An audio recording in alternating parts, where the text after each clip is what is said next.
வணக்கம். கிண்டி சுவாமிநாதன்.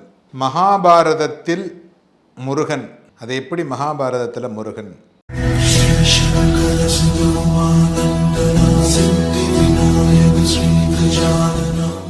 இது ஒரு நீண்ட பதிவு இருந்தாலும் உங்களுக்காக அதை எவ்வளவு தூரம் குறுகிய நேரத்தில் சொல்ல முடியுமோ அதை சொல்லுகிறேன்.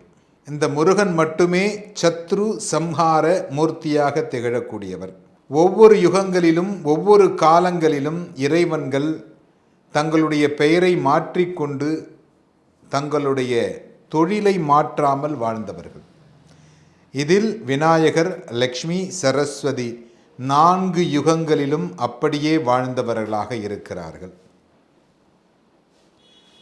இந்த முருகக்கடவுள் சனத்குமாரனாக தட்சிணாமூர்த்தியினுடைய பாதத்திலே வாழ்ந்து வந்த காலத்திலே மகாபாரதம் நடந்து கொண்டிருக்கிறது. இந்த சிகண்டி என்று சொல்லக்கூடிய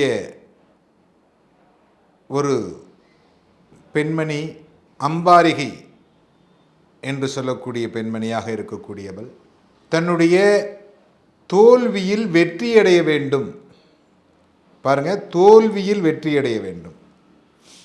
வெற்றியை மட்டுமே தரக்கூடியவர் முருகக் கடவுள். எங்கெல்லாம் முருகன் இருக்கிறாரோ அங்கெல்லாம் வெற்றி மட்டுமே கிடைக்கும். இந்த பிதாமகரை எதிர்த்து இந்த சிகண்டி என்று இருக்கக்கூடியவள் போரிடுகிறாள். வெற்றி அடைய முடியவில்லை. அனைத்து அரசர்களையும் அழைத்து போரிட கூப்பிடுகிறாள். பிதாமகரை எதிர்த்து யாரும் போரிட முடியாது. தனுர்வேதம் படித்தவர். எந்த இடத்தில் அம்பு சென்று விழ வேண்டும் என்று அவர் முடிவு செய்வார். அந்த அளவுக்கு தனுர்வேதம் படித்தவர். என்ன செய்யலாம் என்று யோசிக்கின்ற பொழுது அவருடைய குருவாக இருக்கக்கூடியவர் சொல்லுகிறார், வெற்றி அடைய வேண்டியமென்றால் சனத்குமாரனை வழிபாடு செய். முருகக் கடவுளை வழிபாடு செய்கிறாள். அப்படி முருகக் கடவுளை கங்கையில்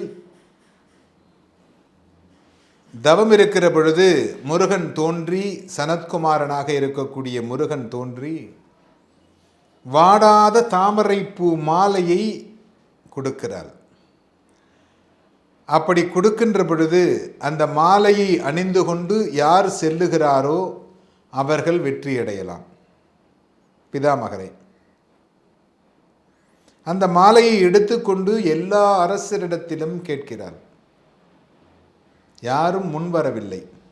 யாரும் முன்வராத காரணத்தினால் அந்த மாலையை கோயிலுடைய முன்பகுதியில் ஒரு ஆணியை அடித்து அதில் மாட்டி வைத்துவிட்டு மாய்த்து கொள்ளுகிறார்.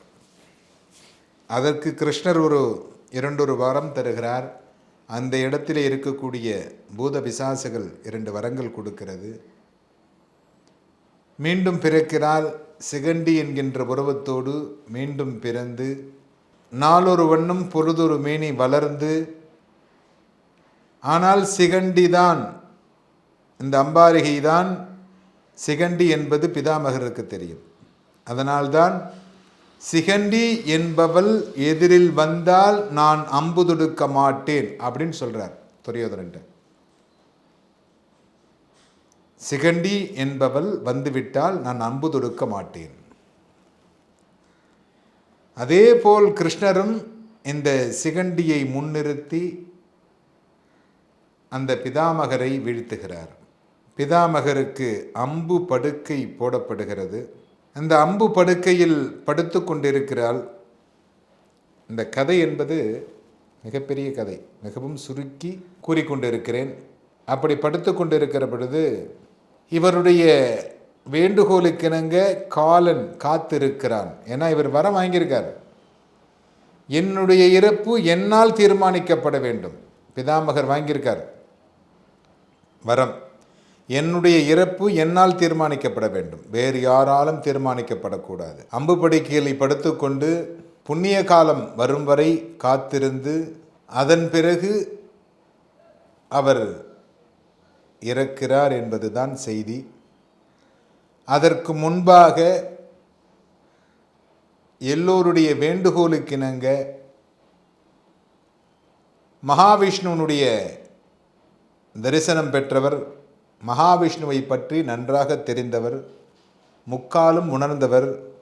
அவருடைய திருவாய் மலர்ந்து விஷ்ணு சகஸ்ரநாமம் என்பது அருளப்படுகிறது.